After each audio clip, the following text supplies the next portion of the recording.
Bienvenidos, historiadores de mitología antigua. Bienvenidos a un viaje que nos llevará más allá de los límites de la historia convencional, hacia un territorio donde el mito y la realidad se entrelazan de maneras que desafían nuestra comprensión del pasado.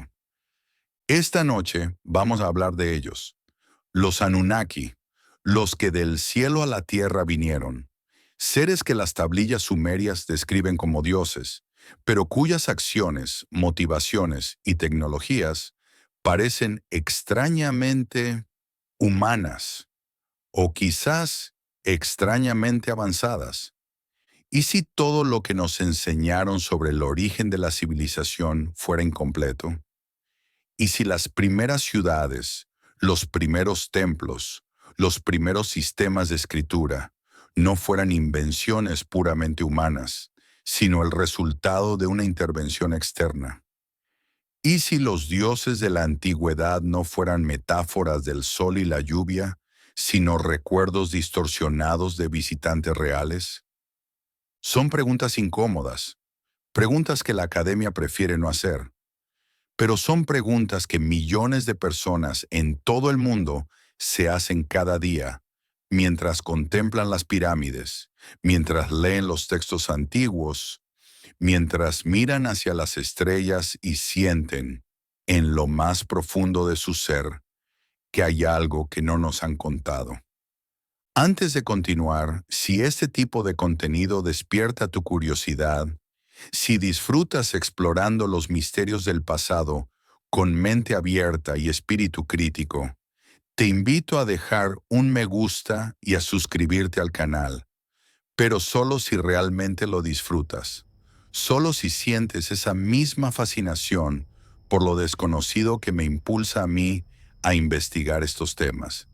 Y si tienes alguna teoría, alguna pregunta, alguna pieza del rompecabezas que quieras compartir, déjala en los comentarios. Los misterios se resuelven mejor en comunidad. Ahora, atenúa las luces. Ponte cómodo. Deja que el ruido del mundo moderno se desvanezca por un momento. Porque lo que estás a punto de escuchar no es solo una historia del pasado. Es una pregunta sobre quiénes somos, de dónde venimos y hacia dónde vamos.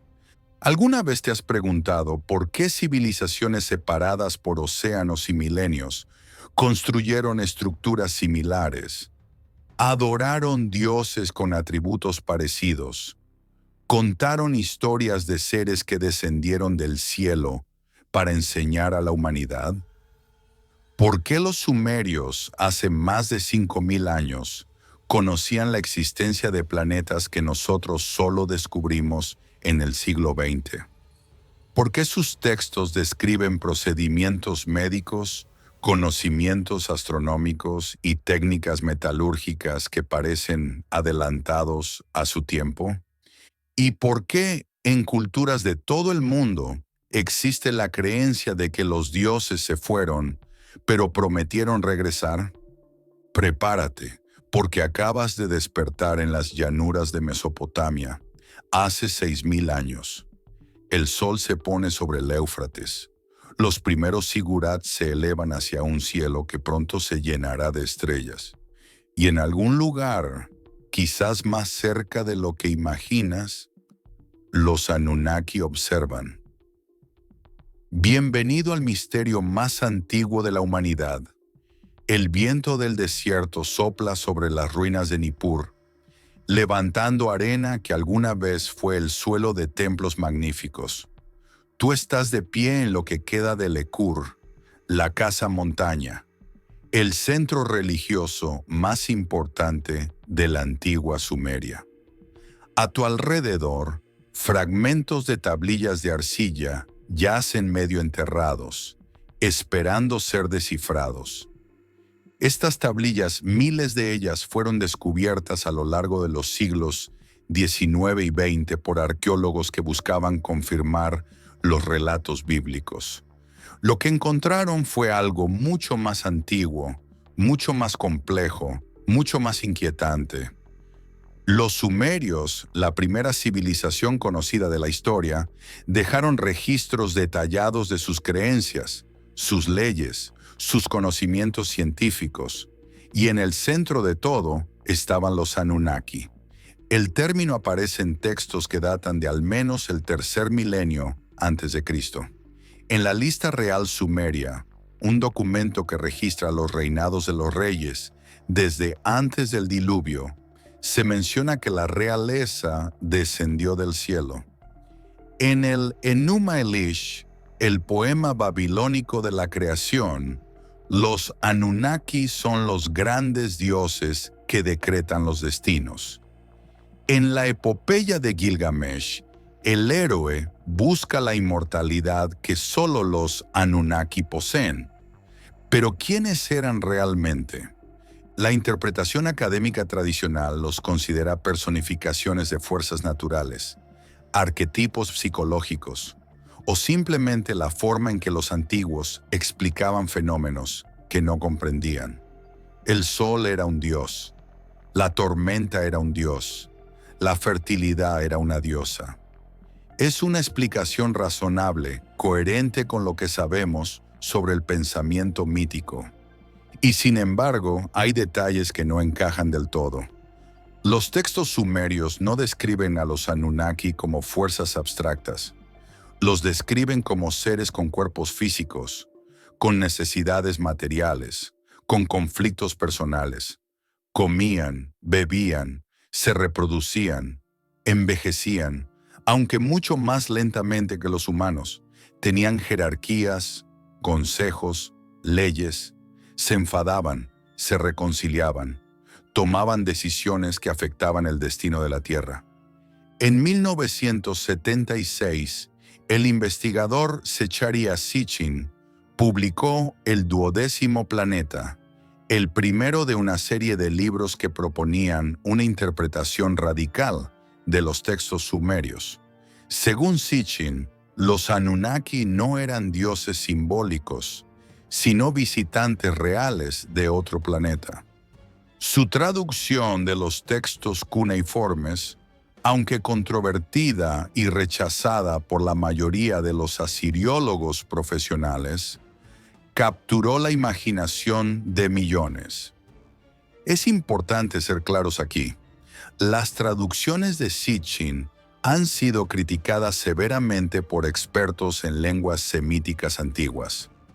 Muchos de sus argumentos lingüísticos no resisten el escrutinio académico. Esto no significa necesariamente que sus conclusiones sean falsas, pero sí que debemos aproximarnos a ellas con cautela crítica. Lo que es innegable es que los textos sumerios describen algo extraordinario.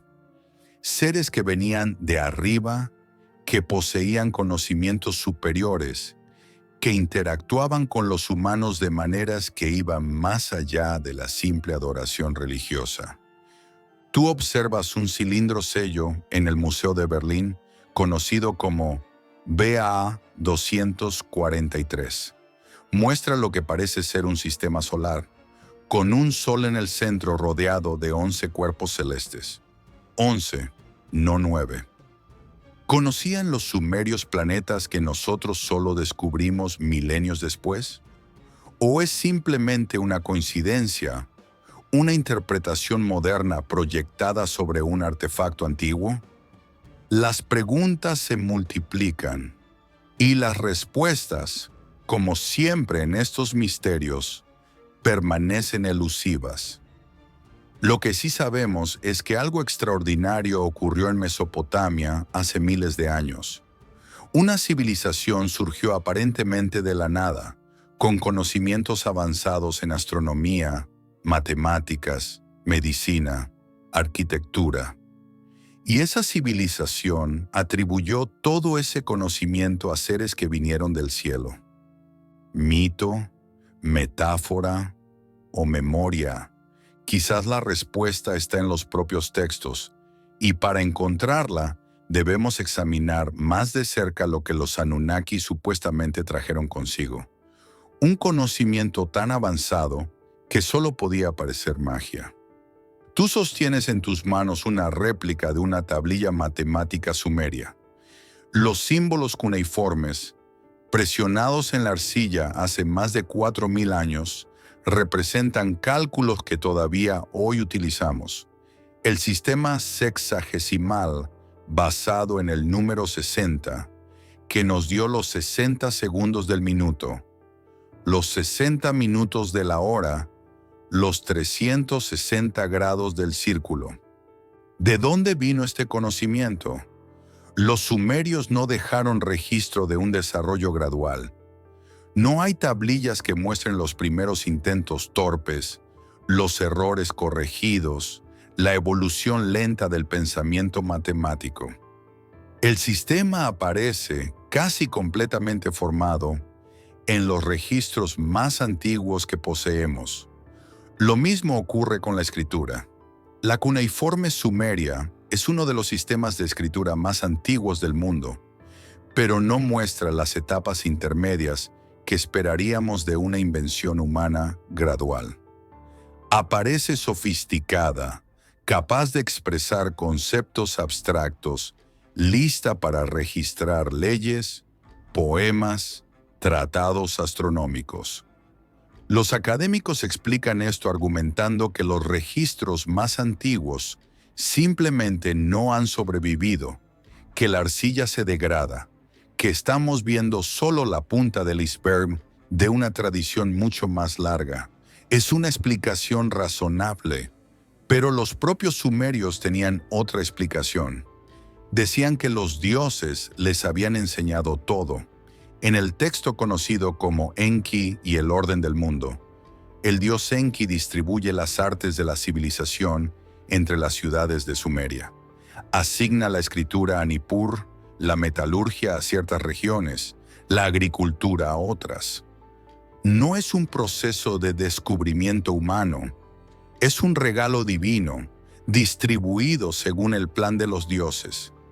Tú examinas los relieves asirios del palacio de Nimrud, ahora dispersos entre el Museo Británico y otros museos del mundo. Las figuras aladas, los apkallu, sostienen objetos que los estudiosos interpretan como piñas y cubos de agua, símbolos de fertilidad y purificación. Pero otros observadores notan algo diferente. La forma de los objetos, la postura de las figuras, sugieren quizás algo más tecnológico. ¿Dispositivos? ¿Instrumentos? ¿O simplemente nuestra tendencia moderna a ver tecnología donde solo hay simbolismo religioso?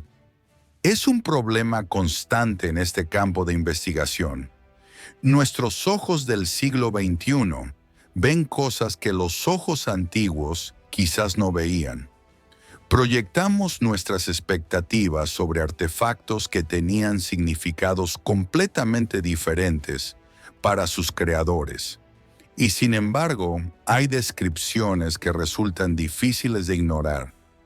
Los textos hablan de los Me, poderes divinos que Enki guardaba en su templo de Eridu. Los Me incluían conceptos abstractos como la realeza, la verdad, el descenso al inframundo, pero también cosas más concretas. El arte de trabajar el metal, el conocimiento de la música, las técnicas de construcción. Inanna, la diosa del amor y la guerra, famosamente robó los Me de Enki mientras él estaba ebrio, llevándoselos a su ciudad de Uruk. ¿Qué eran estos Me? ¿Conceptos filosóficos? ¿Tablillas de conocimiento? ¿O algo más tangible? Algo que podía ser físicamente transportado de una ciudad a otra. El libro de Enoc, un texto judío antiguo no incluido en el canon bíblico, pero reverenciado por algunas tradiciones, describe a los vigilantes, seres celestiales que descendieron a la tierra y enseñaron a la humanidad artes prohibidas, la metalurgia, la cosmética, la astrología, la guerra. El paralelo con los Anunnaki es notable, aunque las tradiciones son independientes. Transmisión cultural, arquetipo universal o memoria compartida de eventos reales. Lo que es claro es que múltiples culturas antiguas atribuían su conocimiento a seres superiores que vinieron de arriba. No lo descubrieron, les fue dado. No lo inventaron, lo recibieron. Para la mente moderna, acostumbrada a ver el progreso como resultado del esfuerzo humano, esta idea resulta incómoda. ¿Estamos subestimando a nuestros ancestros al sugerir que necesitaron ayuda externa? ¿O estamos ignorando evidencia porque no encaja en nuestro paradigma? Las preguntas no tienen respuestas fáciles, pero quizás eso es precisamente lo que las hace tan fascinantes. Y para profundizar en el misterio, debemos examinar el origen de estos supuestos visitantes. Un planeta que la ciencia moderna no reconoce, pero que los sumerios conocían con un nombre preciso: Nibiru. Tú levantas la vista hacia el cielo nocturno de Mesopotamia, libre de la contaminación lumínica que hoy oscurece nuestras estrellas. La Vía Láctea se extiende de horizonte a horizonte, una banda de luz que los antiguos llamaban el río celestial. Y entre las estrellas fijas, los planetas se mueven, vagabundos en griego, siguiendo caminos que los sacerdotes sumerios rastreaban con precisión obsesiva. Conocían 5 planetas visibles a simple vista: Mercurio, Venus, Marte, Júpiter, Saturno. Pero sus textos mencionan más. Mencionan 12 cuerpos celestes en total, contando el Sol y la Luna, y el 12º, el más misterioso, era Nibiru. El nombre aparece en el Enuma Elish, el poema de la creación babilónico. Nibiru es descrito como un planeta cuya órbita cruza las de los otros, un planeta del cruce que aparece en intervalos largos, trayendo consigo cambios cósmicos. Zecarías Sitchin propuso que Nibiru era un planeta real con una órbita elíptica extrema, que lo llevaba más allá de Plutón en su punto más lejano y lo acercaba al cinturón de asteroides en su punto más cercano. Un ciclo orbital de 3.600 años terrestres, lo que explicaría por qué no lo vemos regularmente. Es una hipótesis audaz, y es una hipótesis que la astronomía moderna rechaza por varias razones. Primero, un planeta con esa órbita sería extremadamente difícil de detectar, pero no imposible. Los telescopios modernos han buscado objetos masivos en el sistema solar exterior sin encontrar nada que coincida con la descripción de Nibiru. Segundo, un planeta que se acercara regularmente al sistema solar interior causaría perturbaciones gravitacionales que serían detectables en las órbitas de los otros planetas. No se han observado tales perturbaciones. Tercero, la vida en un planeta con esa órbita enfrentaría desafíos extremos. Miles de años de oscuridad y frío cuando estuviera lejos del Sol, seguidos de períodos breves de calor intenso cuando se acercara. Estos son argumentos serios que merecen consideración. No podemos simplemente ignorar la ciencia porque no nos gusta lo que dice. Y sin embargo, hay matices. En 2016, los astrónomos Konstantin Batygin y Michael Brown del Instituto Tecnológico de California propusieron la existencia de un 9º planeta en el sistema solar exterior, basándose en las órbitas anómalas de varios objetos transneptunianos. Este hipotético planeta 9 tendría una masa de aproximadamente 10 veces la de la Tierra y una órbita que lo llevaría a distancias enormes del Sol. No es Nibiru.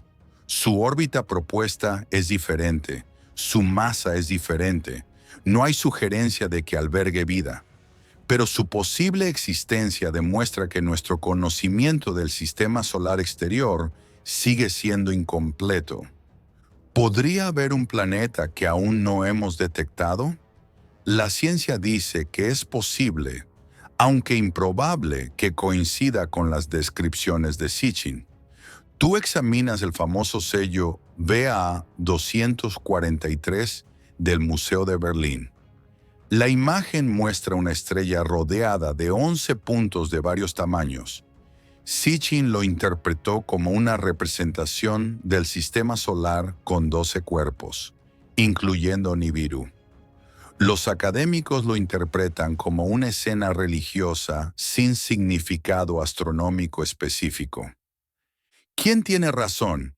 Sin más contexto, sin más ejemplos comparables, es imposible saberlo con certeza. Lo que vemos en el sello depende en gran medida de lo que esperamos ver. Es un recordatorio importante. La interpretación de artefactos antiguos siempre está filtrada por nuestras propias suposiciones y deseos. Debemos ser humildes ante la ambigüedad. Lo que sí podemos decir es que los sumerios tenían un interés extraordinario en la astronomía. Sus observaciones del cielo eran precisas, sus cálculos sofisticados, su conocimiento de los ciclos celestiales, impresionante para cualquier estándar. ¿De dónde vino ese conocimiento? ¿De siglos de observación paciente? ¿O de una fuente externa que les enseñó a mirar hacia arriba? ¿Y si los Anunnaki realmente vinieron de otro mundo? ¿Por qué vinieron? ¿Qué buscaban en la Tierra?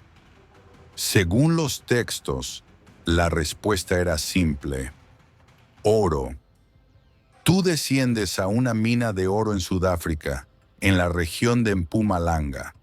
Los túneles se adentran en la tierra, siguiendo vetas de cuarzo aurífero que se formaron hace miles de millones de años.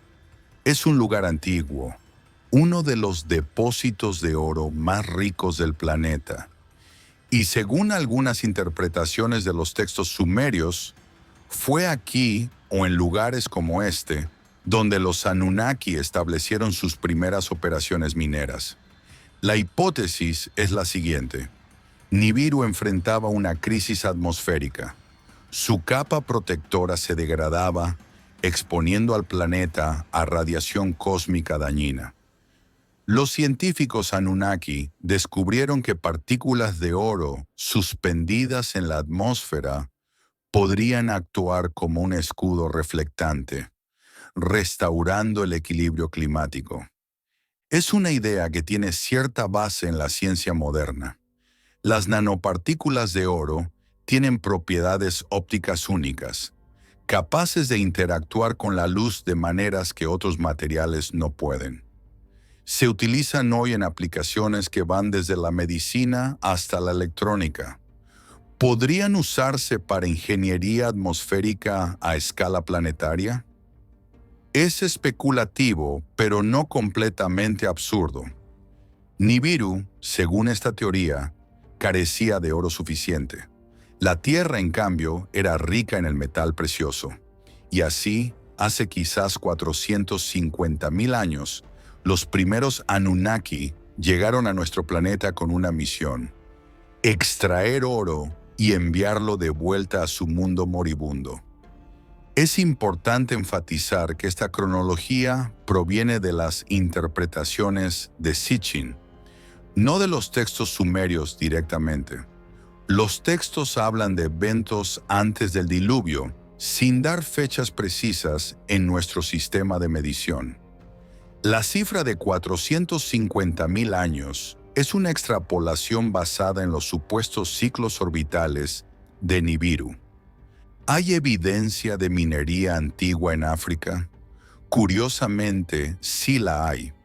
En Sudáfrica y Suazilandia se han encontrado minas que datan de hace al menos 40.000 años, mucho antes de lo que la arqueología convencional esperaría. Algunas estimaciones más controvertidas sugieren fechas aún más antiguas, pero 40.000 años no es 450.000, y la presencia de minas antiguas no prueba que fueran operadas por extraterrestres.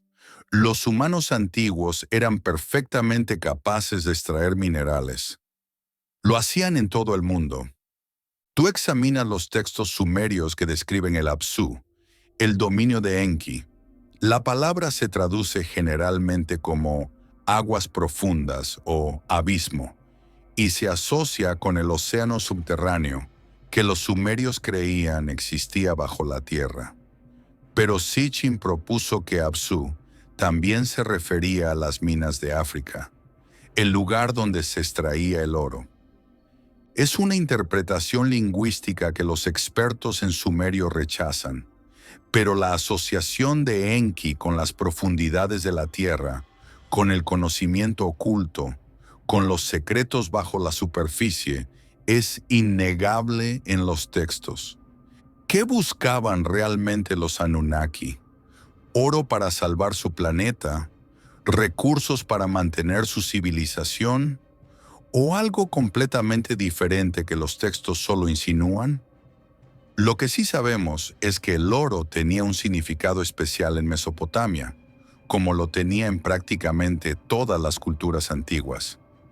Era el metal de los dioses, incorruptible, eterno, brillante como el sol. Los templos se decoraban con él, las estatuas de los dioses se cubrían con él, los reyes lo acumulaban como símbolo de favor divino. ¿Era esta veneración simplemente estética? ¿O era un eco de algo más profundo, un recuerdo de por qué el oro era tan importante para aquellos que vinieron de las estrellas? Las preguntas nos llevan más profundo en el misterio. Y para continuar, debemos examinar los lugares donde los Anunnaki supuestamente establecieron sus bases, las primeras ciudades sagradas de la humanidad. Tú caminas por las ruinas de Eridu, en el extremo sur de Irak, cerca de donde el Éufrates alguna vez desembocaba en el Golfo Pérsico. Hoy es un paisaje desolado, montículos de arena y escombros que apenas insinúan la gloria pasada. Pero hace 6.000 años esto era el centro del mundo.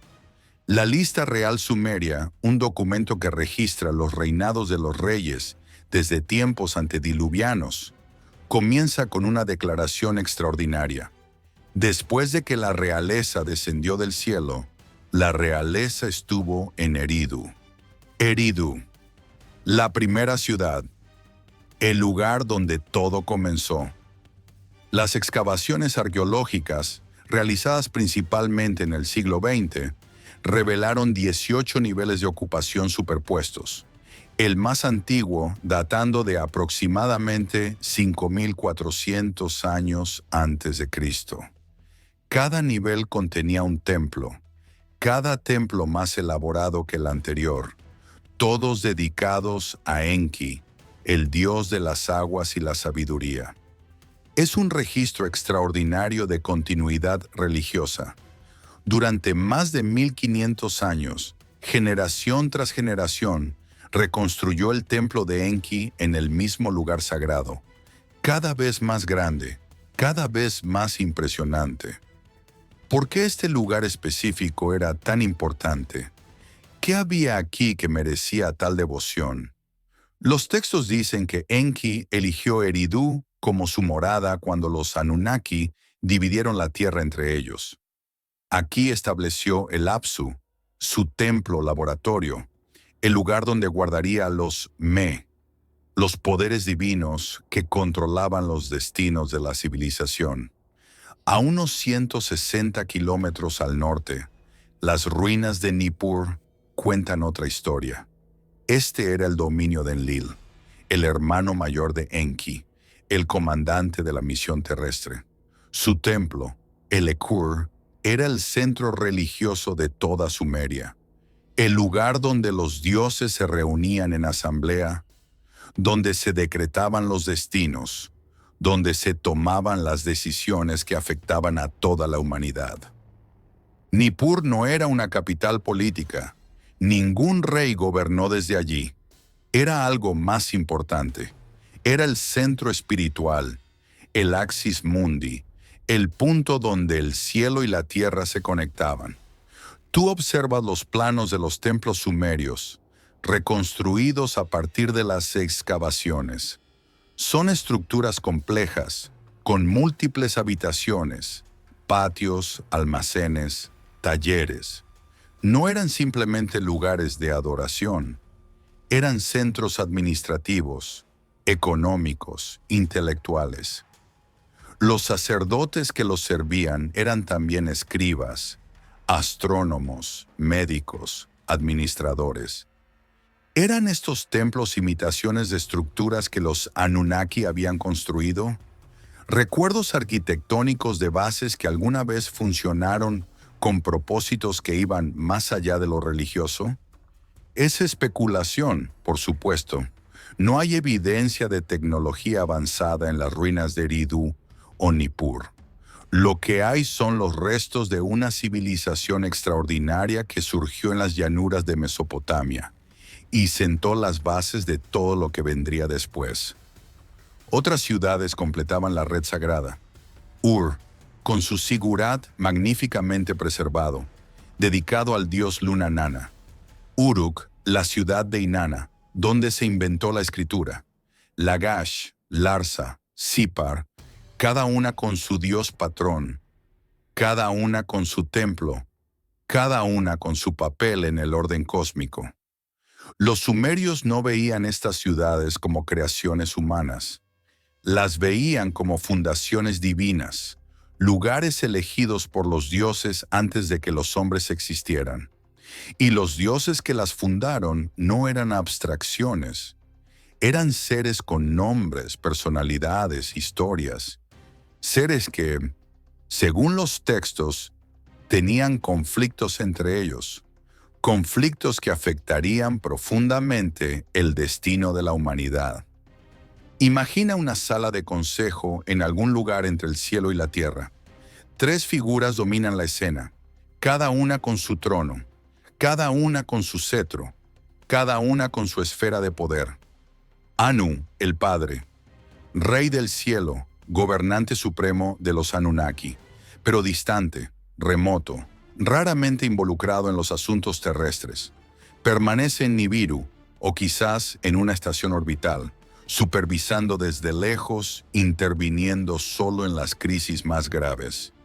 Enlil, el hijo mayor, Señor del aire y la tierra, comandante de la misión terrestre, estricto, autoritario, convencido de la superioridad Anunnaki sobre cualquier criatura inferior. Para Enlil, el orden es todo. La jerarquía debe mantenerse. Los planes deben ejecutarse sin desviaciones. Enki, el hijo menor, Señor de las aguas y la sabiduría, científico, innovador, el que siempre busca soluciones creativas a los problemas. A diferencia de Enlil, Enki siente curiosidad por la tierra, afecto por sus criaturas, un deseo de experimentar que a veces lo pone en conflicto con su hermano. Estos tres formaban el núcleo del poder Anunnaki.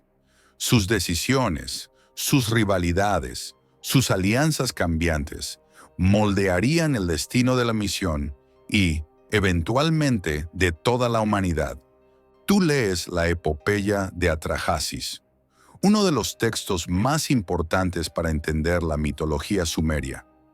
Describe un tiempo antes de que existieran los humanos, cuando los dioses menores, los Igigi, hacían todo el trabajo pesado, excavaban canales, construían estructuras, extraían minerales y estaban agotados. Cuando los dioses, en vez del hombre, hacían el trabajo, llevaban la carga. El conflicto entre Enki y Enlil no era simplemente personal. Representaba dos visiones diferentes de cómo debía funcionar la misión, de cuál era el propósito de la presencia Anunnaki en la Tierra, de qué hacer con los problemas que inevitablemente surgían. Enlil era el pragmático. Si algo no funcionaba, había que eliminarlo y empezar de nuevo. Si los trabajadores se rebelaban, había que castigarlos. Si la humanidad crecía demasiado, había que reducirla. Enki era el innovador. Si algo no funcionaba, había que mejorarlo. Si los trabajadores se rebelaban, había que encontrar una solución que beneficiara a todos. Si la humanidad tenía potencial, había que desarrollarlo. Esta tensión entre control y creatividad, entre orden y experimentación, entre miedo y amor, atraviesa toda la mitología sumeria y culminaría en el evento más trascendental de la historia antigua, la creación del ser humano. Pero antes de llegar allí, debemos entender qué provocó esa creación. Debemos descender a las minas, donde los Igigi trabajaban bajo condiciones insoportables. Debemos presenciar la rebelión que cambió todo. El calor es sofocante. Tú desciendes por túneles excavados en roca antigua, siguiendo vetas de mineral que brillan tenuemente a la luz de antorchas que nunca deberían existir en esta era. A tu alrededor, figuras trabajan sin descanso, extrayendo el metal precioso que sus señores exigen. Son los Igigi, los dioses menores, los trabajadores. La epopeya de Atrahasis describe su sufrimiento con detalle que resulta sorprendentemente moderno. Los dioses tuvieron que cavar canales, tuvieron que limpiar los canales, las líneas de vida de la tierra. Los dioses cavaron el río Tigris y luego cavaron el Éufrates. Durante 40 años, dice el texto, los Igigi soportaron el trabajo. 40 años que, en la cronología Anunnaki, podrían representar períodos mucho más largos en términos terrestres. El número 40 aparece repetidamente en textos antiguos como símbolo de un periodo completo, un ciclo de prueba. Y entonces la paciencia se agotó. Excesivo era el trabajo, pesada la fatiga. Los dioses se quejaban, murmuraban, gruñían en las excavaciones. Los Igigi se reunieron en secreto, discutieron su situación y tomaron una decisión radical. Se rebelarían contra sus señores. Quememos nuestras herramientas, prendamos fuego a nuestras palas y cestas, vayamos todos juntos a enfrentar a Enlil. Es una escena que resuena a través de los milenios. Trabajadores explotados que se unen contra sus opresores. Herramientas destruidas como acto de desafío. Una marcha hacia el centro del poder para exigir justicia. Los Igigi rodearon el Ekur, el templo de Enlil en Nippur. Era de noche. Enlil estaba dormido. Sus guardias dieron la alarma. «Señor, tu casa está rodeada. La batalla ha llegado a tu puerta». Enlil reaccionó con furia. Quería castigar a los rebeldes, ejecutar a sus líderes, restaurar el orden mediante la fuerza. Pero Anu, convocado desde el cielo para mediar, hizo una pregunta crucial. ¿Por qué los culpamos? Su trabajo era demasiado pesado, su fatiga excesiva. Era una admisión extraordinaria. Los dioses supremos reconocían que habían exigido demasiado. La rebelión no era simplemente desobediencia, era una respuesta legítima a condiciones injustas. Pero el problema permanecía. El oro debía ser extraído, el trabajo debía continuar. Si los Igigi no lo harían, ¿quién lo haría? Y entonces Enki habló. Mientras la diosa del nacimiento esté presente, que ella cree un trabajador primitivo, que él lleve el yugo, que él lleve la carga de los dioses. La solución genética. La creación de una nueva especie diseñada específicamente para el trabajo que los Igigi rechazaban. Era una propuesta audaz, quizás arrogante. Crear vida, moldear la evolución, jugar a ser dioses incluso entre los dioses. Pero fue aceptada, y así comenzó el experimento que produciría al Adamu, el primer humano. Tú estás en el Apsu, el laboratorio subterráneo de Enki. Las paredes están cubiertas de símbolos que no comprendes, instrumentos que no reconoces, contenedores que guardan sustancias de propósitos desconocidos. El aire tiene un olor extraño, químico, vivo. Enki trabaja junto a Ninhursag, la diosa conocida como Señora de la Montaña Sagrada o Señora de la Vida. Ella es la experta en biología, la que entiende los misterios del nacimiento y la formación de los cuerpos. Juntos, van a intentar algo que nunca se ha hecho antes. La epopeya de Atrahasis describe el proceso con un nivel de detalle que resulta inquietante para un texto de hace casi 4000 años. Enki abrió la boca y dijo a los grandes dioses: en el primero, séptimo y decimoquinto día del mes, estableceré un baño purificador. Que un dios sea sacrificado, que los dioses sean purificados por inmersión. Con su carne y su sangre, que Ninhursag mezcle la arcilla. Dios y hombre estarán mezclados juntos en la arcilla. Tú observas mientras el ritual se desarrolla. Un dios, Weilu, según algunas versiones, es sacrificado. Su carne y sangre, su esencia vital, es mezclada con arcilla, el material básico de la tierra. ¿Es esto una descripción poética de un ritual religioso? ¿O es algo más? Los defensores de la teoría de los antiguos astronautas ven en este pasaje una descripción de manipulación genética.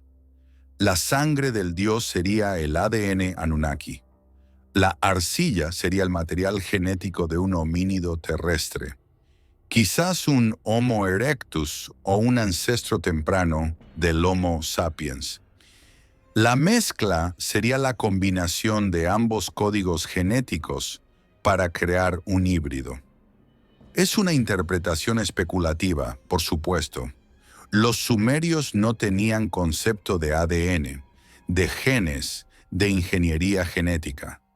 Usaban el lenguaje que tenían disponible para describir lo que veían o lo que les habían contado. Pero el resultado del proceso es claro en los textos. La creación de un ser nuevo, el Lulú, el trabajador primitivo. Ninhursag tomó la arcilla. Ella pellizcó 14 piezas de arcilla. 7 las colocó a la derecha, 7 las colocó a la izquierda. Entre ellas colocó el ladrillo de nacimiento. 14 piezas. 7 a la derecha, 7 a la izquierda.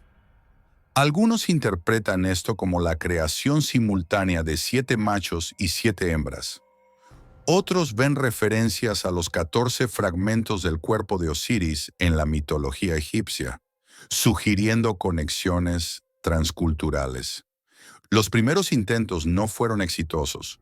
Otros textos como Enki y Ninmah describen experimentos fallidos, seres deformes, incompletos, incapaces de funcionar, criaturas que no podían caminar, que no podían comer, que no podían reproducirse. Ninhursag y Enki discutían, ajustaban, intentaban de nuevo. Es un detalle fascinante. Si los textos fueran simplemente mitos de creación, ¿por qué incluir fracasos?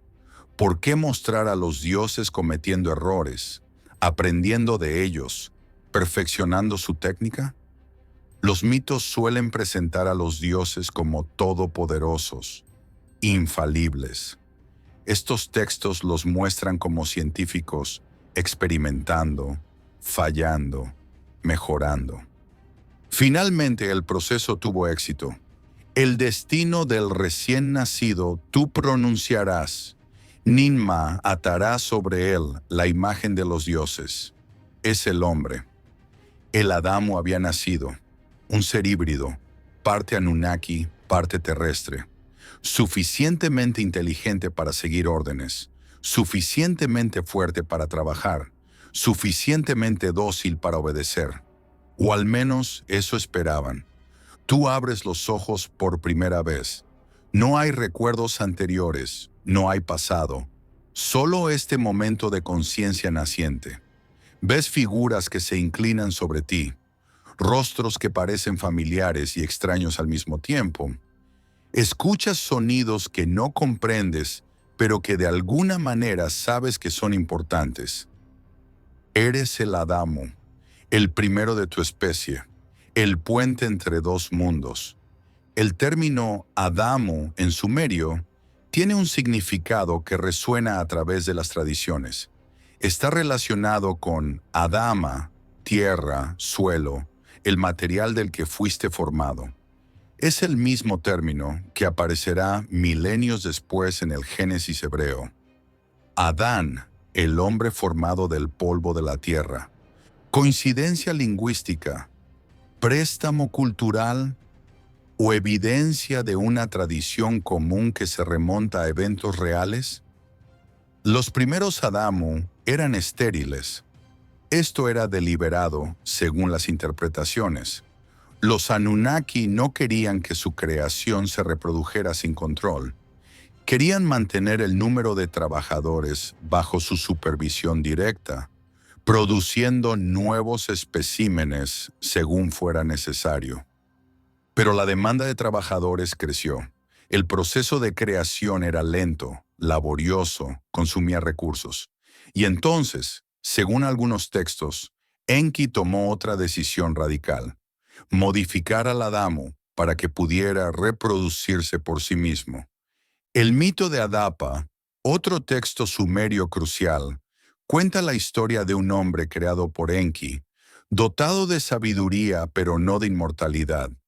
Adapa era sacerdote de Eridu, sirviente de Enki, y poseía conocimientos que lo elevaban por encima de los demás humanos.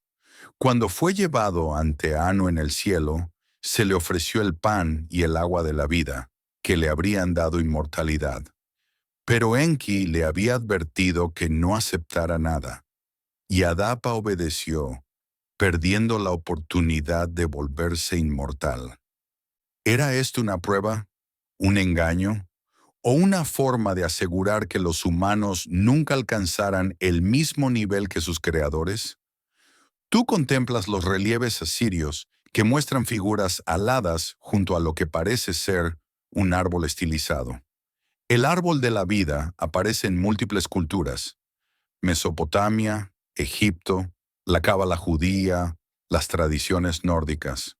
¿Es un símbolo universal del conocimiento espiritual o un recuerdo de algo más concreto, quizás relacionado con la manipulación genética que dio origen a la humanidad? Los Anunnaki, según los textos, veían a los humanos con una mezcla de utilidad y desprecio. Éramos herramientas, creados para un propósito específico, pero algunos, como Enki, veían más, veían potencial. Veían criaturas que, aunque inferiores, tenían algo de divino en ellas, y ese potencial preocupaba a otros, especialmente a Enlil, porque los humanos no se comportaban exactamente como estaba previsto. Aprendían, crecían, cuestionaban, y eso para el comandante de la misión era peligroso. El conflicto entre los dos hermanos se intensifica. Tú lo percibes en las tensiones del templo, en los susurros de los sacerdotes, en las decisiones contradictorias que afectan tu vida diaria. Enki quiere enseñarte, quiere mostrarte los secretos de las estrellas, las propiedades de las plantas, las técnicas para trabajar el metal y cultivar la tierra. Ve en ti un estudiante, un heredero potencial del conocimiento Anunnaki. Enlil quiere limitarte. Ve en tu curiosidad una amenaza, en tu crecimiento un peligro. Los humanos deben saber lo suficiente para trabajar, pero no más. Deben obedecer, no cuestionar. Deben servir, no aspirar. Esta tensión aparece en múltiples textos. En el mito de Adapa, Enki da a su creación amplio entendimiento, sabiduría le había dado, vida eterna no le había dado. En la historia de Inanna y el árbol Hulupu, el conocimiento es algo que debe ser buscado, a veces robado, siempre peligroso. Y en tradiciones posteriores, el eco de este conflicto resuena con claridad. El libro del Génesis describe un árbol del conocimiento del bien y del mal, cuyo fruto estaba prohibido. Una serpiente, asociada en muchas tradiciones con Enki, tienta a los humanos a comer. El resultado es la expulsión del paraíso, pero también la adquisición de conciencia, de moral, de algo que antes no tenían. ¿Es el Génesis una versión hebrea de mitos sumerios más antiguos? Los paralelos son demasiado numerosos para ignorar. El jardín del Edén y el Dilmun sumerio. El árbol de la vida y el árbol de la inmortalidad. La serpiente y Enki, ambos asociados con la sabiduría y el agua. El libro de Enoc, texto judío del periodo del Segundo Templo, describe a los vigilantes, ángeles que descendieron a la tierra y enseñaron a la humanidad conocimientos prohibidos: metalurgia, cosmética, astrología, magia. Por esto fueron castigados, encadenados en las profundidades de la tierra hasta el día del juicio. ¿Son los vigilantes otra versión de los Anunnaki? ¿Son las tradiciones hebreas reinterpretaciones de mitos mesopotámicos más antiguos? ¿O todas estas tradiciones apuntan a eventos reales que fueron recordados de diferentes maneras por diferentes culturas? Lo que es claro es que el tema de la sabiduría prohibida aparece una y otra vez en las tradiciones antiguas. Los dioses o los seres superiores tienen conocimientos que los humanos no deberían poseer. Algunos quieren compartirlos, otros quieren ocultarlos, y el destino de la humanidad depende de quién gane ese conflicto. Tú, el Adamo, estás en medio de esta lucha. Eres el campo de batalla donde se decide si la humanidad será esclava eterna o heredera del conocimiento de las estrellas. Y mientras el conflicto se desarrolla, las consecuencias se acumulan, porque Enlil no se conformará con limitar el conocimiento, buscará soluciones más drásticas para el problema humano. Los años pasan, las generaciones se suceden y la humanidad crece. Tú observas desde las murallas de una ciudad que no existía cuando nacieron tus abuelos. Las calles están llenas de gente, los mercados rebosan de productos, los templos se elevan hacia el cielo. La especie que fue creada para trabajar en las minas ahora construye civilizaciones. Y esto preocupa a Enlil. La epopeya de Atrahasis describe su queja con palabras que resuenan a través de los milenios. La tierra se había extendido, la gente se había multiplicado, la tierra mugía como un toro. El dios se inquietó con su clamor. Enlil escuchó su ruido y dijo a los grandes dioses: el ruido de la humanidad se ha vuelto demasiado intenso para mí. Con su clamor me privan del sueño. Es una queja extraña para un Dios todopoderoso. ¿El ruido humano le impedía dormir? ¿O es esto una metáfora de algo más profundo? La preocupación de que la humanidad estaba creciendo fuera de control, volviéndose demasiado numerosa, demasiado independiente, demasiado difícil de manejar. Enlil convocó al Consejo de los Dioses y propuso soluciones. Primero, una plaga. Que Namtar, el dios de la pestilencia, reduzca su número. La enfermedad se extendió por la tierra, diezmando a la población humana. Pero Enki intervino. Instruyó a los humanos para que ofrecieran sacrificios a Namtar, aplacando al dios de la enfermedad. La plaga se detuvo. Enlil estaba furioso. Propuso una segunda solución: sequía. Que Adad retenga la lluvia, que los campos se sequen, que las cosechas fallen, que el hambre reduzca su número. Y de nuevo Enki encontró una forma de ayudar. Instruyó a los humanos para que ofrecieran sacrificios a Adad, el dios de la tormenta. Las lluvias regresaron. Enlil, cada vez más frustrado, hizo jurar a todos los dioses que no advertirían a la humanidad de lo que vendría. Un castigo final, definitivo, del que no habría escape. El diluvio. Tú sientes el cambio en el aire.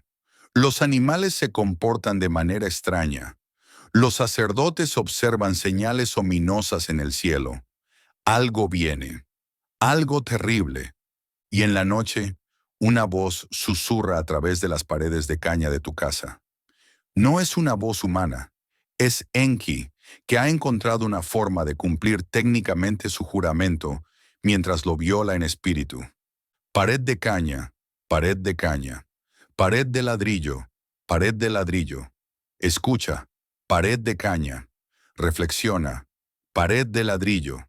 Hombre de Shurupak, hijo de Ubartutu, derriba tu casa, construye un barco, abandona las posesiones, busca la vida, desprecia la propiedad, salva la vida. Haz subir al barco la semilla de todas las criaturas vivientes. El diluvio viene, pero gracias a Enki, no todos perecerán. Las aguas suben.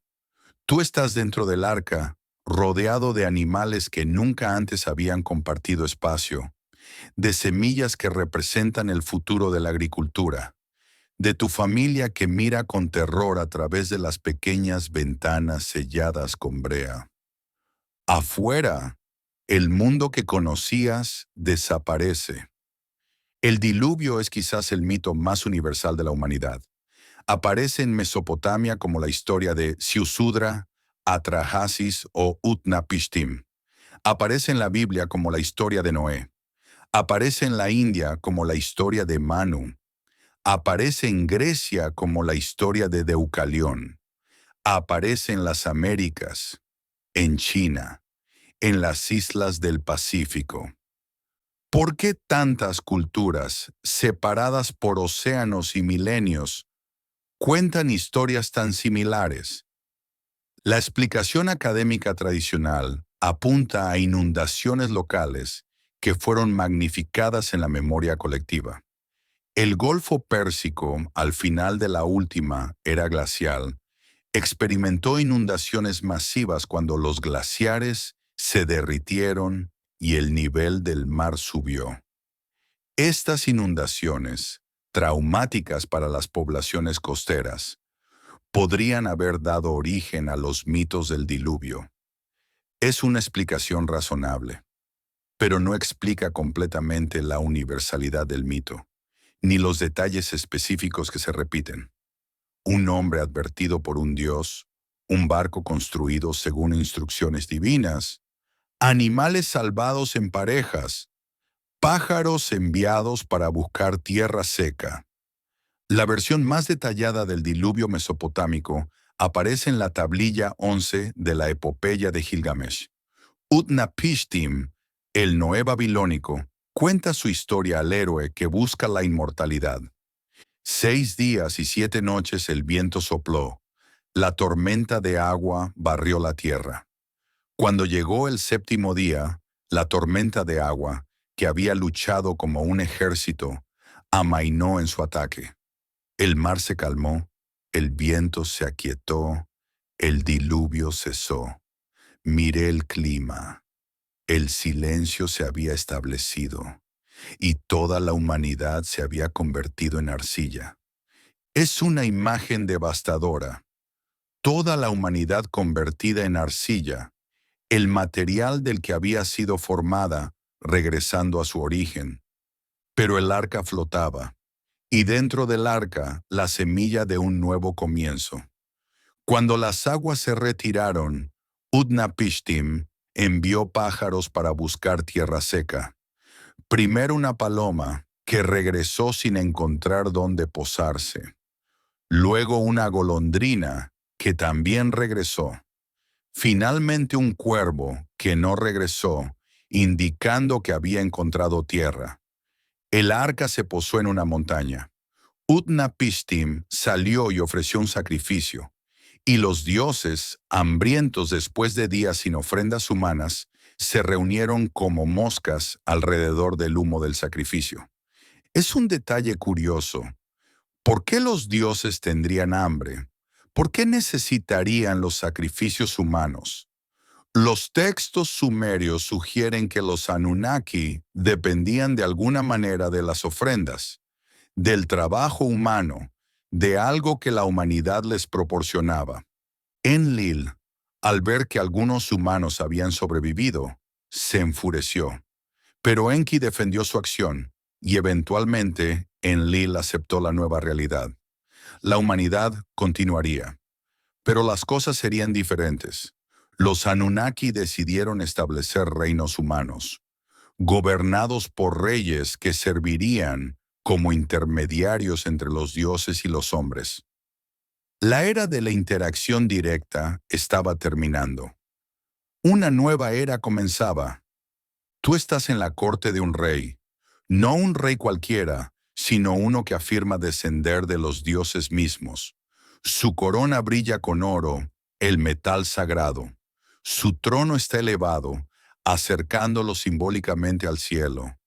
Sus palabras son ley, porque habla con la autoridad de aquellos que vinieron de las estrellas. La lista real sumeria, uno de los documentos más fascinantes de la antigüedad, registra los reinados de los reyes desde antes del diluvio hasta tiempos históricos. Los números son asombrosos. Después de que el diluvio había barrido la tierra y la realeza había descendido del cielo, la realeza estuvo en Kish. En Kish, Ga-Ur se convirtió en rey. Gobernó durante 1200 años. 1200 años. Y ese no es el reinado más largo. Antes del diluvio, según la lista, los reyes gobernaban durante decenas de miles de años. Alulim de Eridu gobernó 28.800 años.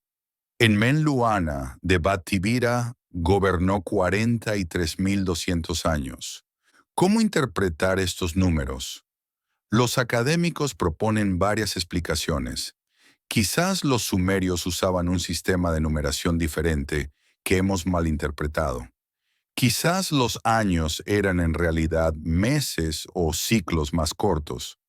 Quizás los reinados representan dinastías completas, no individuos. O quizás sugieren los defensores de la teoría de los antiguos astronautas. Los primeros reyes eran Anunnaki o híbridos con vidas mucho más largas que los humanos ordinarios. A medida que la sangre Anunnaki se diluía, generación tras generación, los reinados se acortaban hasta alcanzar duraciones humanamente posibles. Es una hipótesis especulativa, sin evidencia directa, pero encaja con la narrativa de los textos, que describen una transición gradual del gobierno directo de los dioses al gobierno de reyes humanos elegidos por los dioses. Tú observas los relieves que muestran a reyes recibiendo símbolos de autoridad de figuras divinas. El anillo y la vara, emblemas del poder real, son entregados por dioses que descienden del cielo. Es una iconografía que se repite a lo largo de la historia mesopotámica, desde Sumeria hasta Siria y Babilonia. Los reyes no gobernaban por derecho propio, gobernaban porque los dioses los habían elegido, y esa elección podía ser revocada. Reyes que desagradaban a los dioses perdían su favor, sus ejércitos eran derrotados, sus ciudades caían. Es un sistema que mantenía a los gobernantes humanos en constante dependencia de los poderes celestiales y aseguraba que los templos, morada de los dioses, permanecieran en el centro de la vida política y económica. Las ciudades-estado de Sumeria competían por el favor divino. Cada una tenía su dios patrón, su templo principal, su sacerdocio dedicado. Las guerras entre ciudades eran, en cierto sentido, guerras entre dioses, con los humanos sirviendo como ejércitos en conflictos que no comprendían completamente. Y mientras los reyes gobernaban y las ciudades florecían, los sacerdotes observaban el cielo. porque los dioses habían prometido regresar, y cuando lo hicieran, la humanidad debía estar preparada. La noche cae sobre Ur.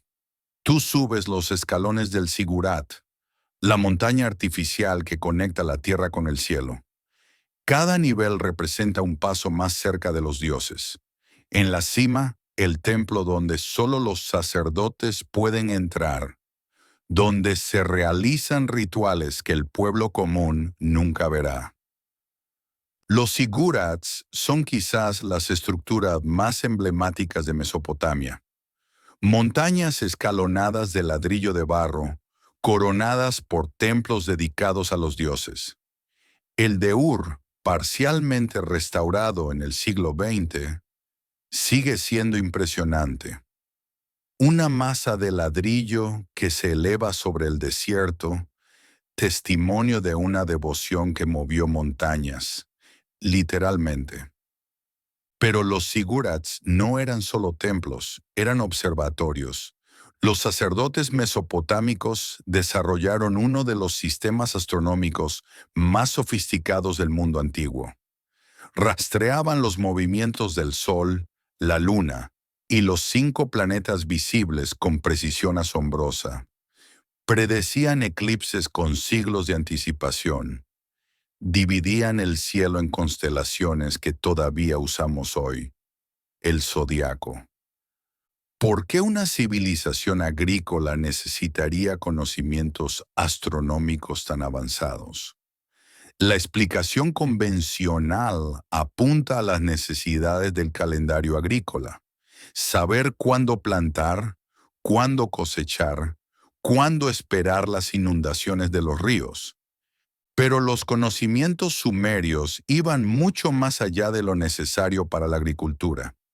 Conocían el ciclo de precesión de los equinoccios, un periodo de aproximadamente 26.000 años, durante el cual el eje de la Tierra completa una rotación.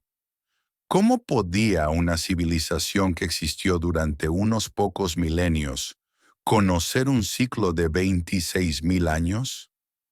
El Mul-Apin, una serie de tablillas astronómicas babilónicas que datan del primer milenio antes de Cristo, pero que probablemente preservan conocimientos mucho más antiguos, contiene catálogos de estrellas, instrucciones para observaciones y predicciones de fenómenos celestiales. Es un documento de sofisticación impresionante. Tú observas a los sacerdotes mientras registran sus observaciones en tablillas de arcilla. Cada noche, cada movimiento planetario, cada anomalía celestial es cuidadosamente anotada. Buscan patrones, señales, mensajes de los dioses. Porque los dioses venían del cielo, y al cielo regresaron, y del cielo volverían. Esta creencia en el regreso de los dioses permea toda la religión mesopotámica. Los templos no eran solo lugares de adoración, eran lugares de espera.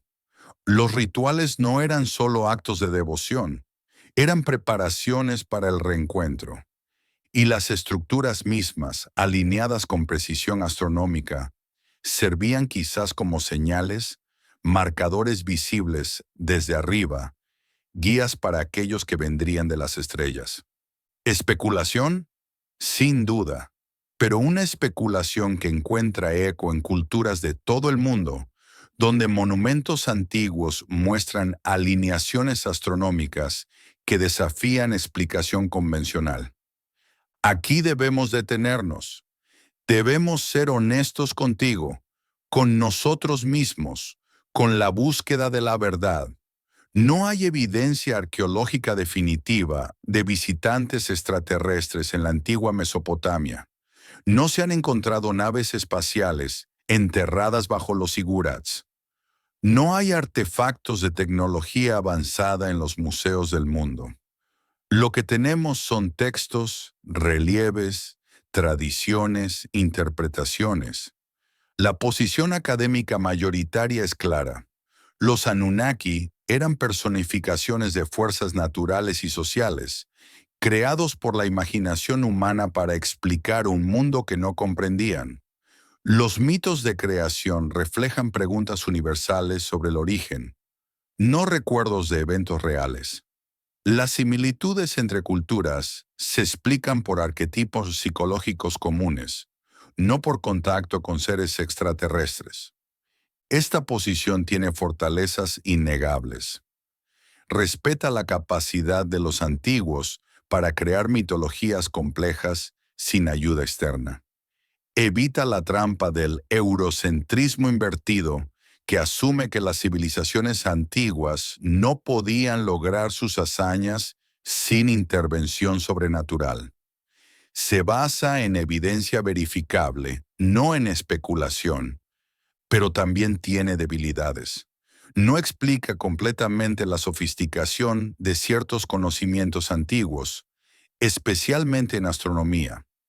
No aborda satisfactoriamente las similitudes transculturales que van más allá de arquetipos generales, y tiende a descartar los textos antiguos como solo mitos, sin considerar que los mitos a menudo preservan memorias de eventos reales, aunque distorsionadas por el tiempo.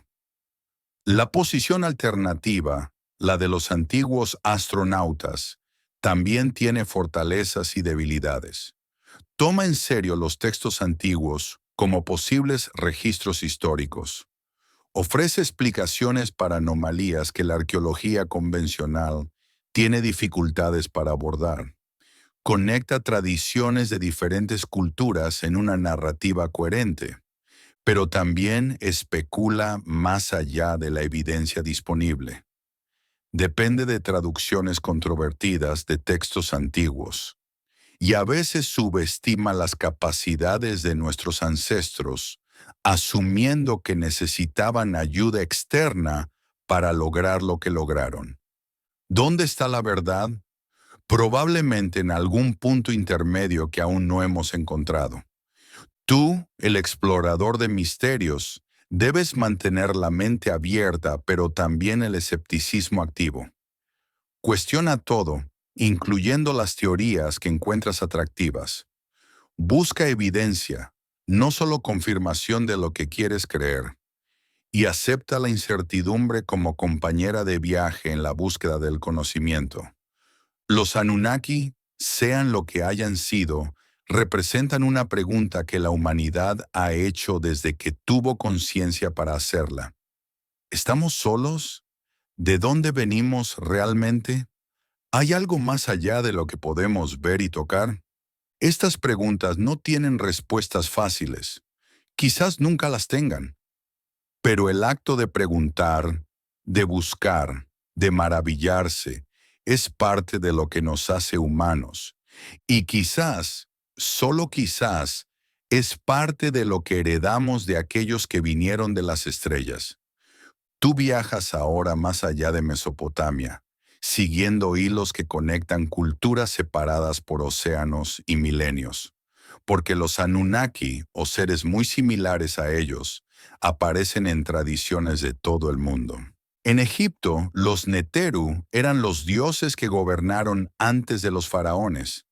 El papiro de Turín, un documento que lista a los reyes de Egipto, comienza con reinados divinos que duraron miles de años, seguidos por los Shem-Suhor, los seguidores de Horus, semidioses que gobernaron antes de la primera dinastía humana. El paralelo con la lista real sumeria es notable. Los textos de las pirámides, los escritos religiosos más antiguos de Egipto, describen el viaje del faraón muerto hacia las estrellas, específicamente hacia Orión y Sirio. Las pirámides de Giza están alineadas con precisión a estas constelaciones. ¿Coincidencia arquitectónica o un mensaje dejado para alguien que vendría del cielo? En la India, los textos védicos describen a los devas, seres celestiales que viajaban en vimanas, vehículos voladores descritos con detalle técnico sorprendente. El Mahabharata y el Ramayana Contienen pasajes que algunos interpretan como descripciones de batallas aéreas, armas de destrucción masiva y tecnología que no debería existir en textos de hace miles de años. El Vimana Shastra, un texto supuestamente antiguo, aunque su autenticidad es disputada, contiene instrucciones para construir máquinas voladoras, incluyendo materiales, proporciones y sistemas de propulsión, fantasía medieval o preservación de conocimientos mucho más antiguos. En Mesoamérica, Quetzalcóatl, la serpiente emplumada, era un dios civilizador que enseñó a los humanos las artes de la agricultura, la escritura y la astronomía. Prometió regresar del este, una profecía que los aztecas creyeron cumplida cuando llegaron los españoles, con consecuencias desastrosas. Los mayas desarrollaron un sistema astronómico de precisión extraordinaria, incluyendo el cálculo del año solar con una exactitud que rivaliza con los métodos modernos. Su calendario de cuenta larga rastreaba ciclos de miles de años, culminando en fechas que han capturado la imaginación popular, como el famoso Fin del Mundo de 2012. En China, los emperadores celestiales descendieron del cielo para enseñar a la humanidad. Huangdi, el emperador amarillo, llegó en un dragón volador y enseñó medicina, agricultura y las artes de la guerra. Después de completar su misión civilizadora, ascendió de nuevo al cielo. ¿Cómo explicar estas similitudes? Los difusionistas argumentan que hubo contacto entre civilizaciones antiguas, quizás a través de rutas marítimas que hemos olvidado. Los psicólogos junguianos apuntan a arquetipos universales del inconsciente colectivo. Los teóricos de los antiguos astronautas sugieren un origen común, visitantes que contactaron múltiples culturas en diferentes momentos. Ninguna explicación es completamente satisfactoria. Cada una tiene fortalezas y debilidades, y quizás la verdad involucra elementos de todas ellas. Lo que es innegable es que la humanidad en todas partes del mundo ha mirado hacia el cielo y ha visto algo más que estrellas. Ha visto orígenes, destinos, dioses que vinieron y dioses que volverán. Y esa mirada hacia arriba, esa búsqueda de conexión con algo más grande que nosotros mismos, es quizás el legado más duradero de los Anunnaki, sean quienes hayan sido. Los sacerdotes de Nippur observaban el cielo cada noche, buscando señales. Los astrónomos de Babilonia calculaban ciclos de miles de años. Los constructores de zigurats orientaban sus estructuras hacia puntos precisos del horizonte. Todos esperaban algo. El regreso. Los textos sumerios hablan de Nibiru completando su órbita, acercándose a la Tierra cada 3.600 años. Cuando esto ocurre, según la tradición, los Anunnaki tienen la oportunidad de viajar entre su mundo y el nuestro. Y algún día, prometen los textos, regresarán. ¿Es esto profecía literal, metáfora espiritual o simplemente el deseo humano de que nuestros creadores no nos hayan abandonado? La creencia en el regreso de los dioses no es exclusiva de Mesopotamia. Los cristianos esperan la segunda venida de Cristo. Los judíos esperan al Mesías. Los musulmanes esperan al Mahdi. Los budistas esperan a Maitreya. Los zoroastrianos esperan al Saoshyant. En casi todas las tradiciones religiosas, hay una figura que vendrá al final de los tiempos para restaurar el orden, juzgar a la humanidad, inaugurar una nueva era. ¿Son todas estas tradiciones variaciones de un tema común? ¿Recuerdos distorsionados de una promesa hecha hace milenios? Tú contemplas el cielo nocturno, el mismo cielo que contemplaron los sacerdotes sumerios hace 6000 años. Las estrellas no han cambiado. Las constelaciones siguen siendo las mismas. Orión todavía caza a través del ecuador celeste. Las Pléyades todavía brillan en Tauro. Pero algo ha cambiado. Nosotros hemos cambiado. Ahora tenemos telescopios que pueden ver galaxias a miles de millones de años luz. Tenemos sondas que han visitado todos los planetas del sistema solar. Tenemos la capacidad de buscar vida en otros mundos, de escuchar señales de inteligencias extraterrestres, de preguntarnos si estamos solos con herramientas que nuestros ancestros no podían imaginar. Y sin embargo, las preguntas fundamentales siguen siendo las mismas. ¿De dónde venimos? ¿Hacia dónde vamos? ¿Hay alguien más allá afuera? Si los Anunnaki fueron reales, si realmente vinieron de las estrellas y crearon a la humanidad, entonces no estamos solos. Nunca lo estuvimos, y la promesa de su regreso no es fantasía, sino profecía. Si los Anunnaki fueron mito, creaciones de la imaginación humana para explicar lo inexplicable, entonces representan algo igualmente profundo. Nuestra necesidad de conexión, de significado, de saber que hay algo más grande que nosotros mismos.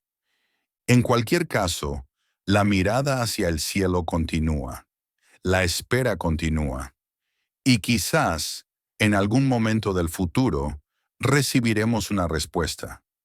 Tú estás de pie frente a la gran pirámide de Giza, 2.300.000 bloques de piedra, algunos pesando más de 50 toneladas, apilados con precisión milimétrica para crear una estructura que ha desafiado el tiempo durante más de 4.500 años.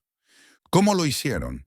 La explicación convencional involucra rampas, palancas, rodillos y el trabajo de miles de obreros durante décadas. Es una explicación plausible, respaldada por evidencia arqueológica de campamentos de trabajadores, herramientas de cobre y registros administrativos. Pero hay detalles que siguen desconcertando. La precisión de la alineación. La Gran Pirámide está orientada hacia el norte verdadero, con un error de solo 3 minutos de arco. Una precisión que es difícil de lograr incluso con instrumentos modernos. La complejidad interna, cámaras, pasajes, conductos de ventilación que apuntan a estrellas específicas, todo integrado en un diseño que debió ser planificado desde el principio, no improvisado durante la construcción. El conocimiento implícito, las proporciones de la pirámide, codifican relaciones matemáticas como pi y phi, así como información sobre las dimensiones de la Tierra. ¿Coincidencia o evidencia de conocimientos que no deberían existir en esa época? Los sigurats de Mesopotamia plantean preguntas similares. Aunque menos impresionantes en tamaño que las pirámides, muestran una sofisticación arquitectónica notable. Sus orientaciones astronómicas, sus proporciones cuidadosamente calculadas, su función como observatorios además de templos. Y luego están los sitios que desafían explicación convencional. Pumapunku, en Bolivia, con bloques de andesita y diorita, cortados con precisión imposible, encajados sin mortero, algunos con formas que sugieren producción en serie. La arqueología oficial data el sitio en aproximadamente el año 500 de nuestra era, pero algunos investigadores argumentan por fechas mucho más antiguas. Göbekli Tepe, en Turquía, un complejo de templos que data de hace aproximadamente 12.000 años, miles de años antes de lo que se suponía era el inicio de la civilización. Pilares de piedra de hasta 6 metros de altura, decorados con relieves de animales, construidos por cazadores-recolectores que supuestamente no tenían la organización social para tales proyectos. Nanmadol, en Micronesia, una ciudad construida sobre 92 islas artificiales, con muros de basalto que pesan toneladas, en medio del Océano Pacífico. ¿Quién la construyó? ¿Por qué? ¿Cómo transportaron las piedras? Cada uno de estos sitios tiene explicaciones convencionales, y cada explicación tiene críticos que señalan inconsistencias, anomalías, preguntas sin responder. ¿Fueron estas estructuras construidas por humanos sin ayuda externa? Probablemente sí, en la mayoría de los casos. Nuestros ancestros eran más capaces de lo que a veces les damos crédito, pero recibieron conocimientos de fuentes que no comprendemos completamente. Fueron guiados, instruidos, inspirados por algo más allá de su experiencia cotidiana. Las piedras guardan silencio, pero las preguntas persisten.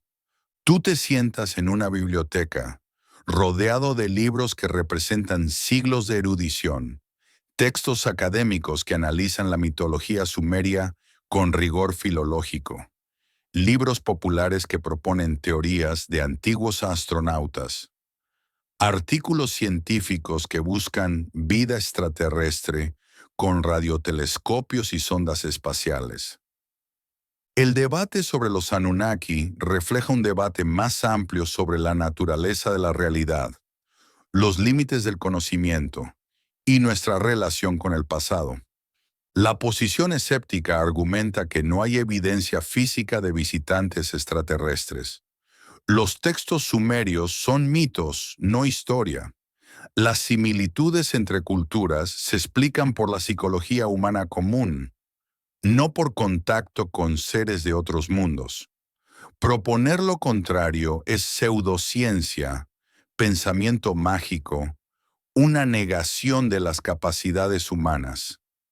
Es una posición respetable, basada en principios científicos sólidos. La carga de la prueba recae en quien hace afirmaciones extraordinarias, y hasta ahora esa prueba no ha sido presentada de manera convincente. La posición creyente argumenta que la ausencia de evidencia no es evidencia de ausencia. Los textos antiguos merecen ser tomados en serio como posibles registros históricos. Las anomalías arqueológicas requieren explicación, y la arrogancia de asumir que somos la única inteligencia en un universo de billones de galaxias es quizás mayor que la de considerar que podríamos haber sido visitados. También es una posición respetable, aunque más especulativa. Mantiene la mente abierta a posibilidades que la ciencia convencional descarta prematuramente, pero corre el riesgo de ver patrones donde no los hay, de confirmar sesgos en lugar de buscar verdad. Hay una tercera posición. Quizás los Anunnaki fueron reales, pero no extraterrestres. Quizás fueron una civilización humana avanzada que existió antes del diluvio, cuyos sobrevivientes fueron recordados como dioses por las culturas posteriores. La hipótesis de una civilización perdida, aunque también especulativa, no requiere visitantes de otros planetas. Quizás los textos sumerios preservan memorias de eventos reales, pero distorsionados por milenios de transmisión oral y reinterpretación. Los dioses podrían haber sido líderes carismáticos, chamanes con conocimientos especiales, o simplemente las fuerzas de la naturaleza personificadas. Quizás la verdad es más extraña de lo que cualquier teoría actual puede capturar. Quizás hay aspectos de la realidad que todavía no comprendemos, dimensiones de la existencia que nuestros ancestros percibían y que nosotros hemos olvidado. Lo único cierto es la incertidumbre, y en esa incertidumbre hay espacio para la maravilla, para la investigación, para la búsqueda continua de respuestas. Tú regresas a donde comenzamos. Las llanuras de Mesopotamia, ahora desérticas, donde alguna vez fluyeron los ríos del paraíso. Las ruinas de Eridu, Nippur, Ur, testigos silenciosos de una civilización que floreció y desapareció hace milenios. Los Anunnaki sí existieron, se han ido. Sus templos son escombros, sus ciudades, montículos de arena, sus nombres, apenas recordados fuera de círculos académicos y comunidades de buscadores de misterios. Pero su legado, sea lo que sea, perdura. Perdura en las preguntas que seguimos haciendo. ¿De dónde venimos? ¿Estamos solos? ¿Hay algo más allá de lo que podemos ver y medir? Perdura en las estructuras que construyeron o inspiraron. Pirámides, sigurats, templos alineados con las estrellas, monumentos que desafían el tiempo y la explicación fácil.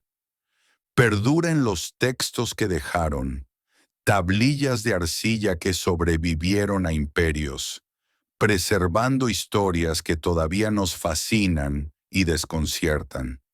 Y perdura en nosotros, en nuestra curiosidad insaciable, en nuestra mirada hacia el cielo, en nuestra negativa a aceptar que ya sabemos todo lo que hay que saber.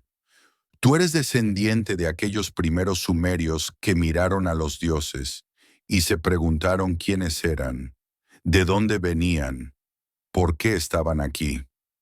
Eres heredero de una tradición de búsqueda que se remonta al amanecer de la civilización. Y la búsqueda continúa.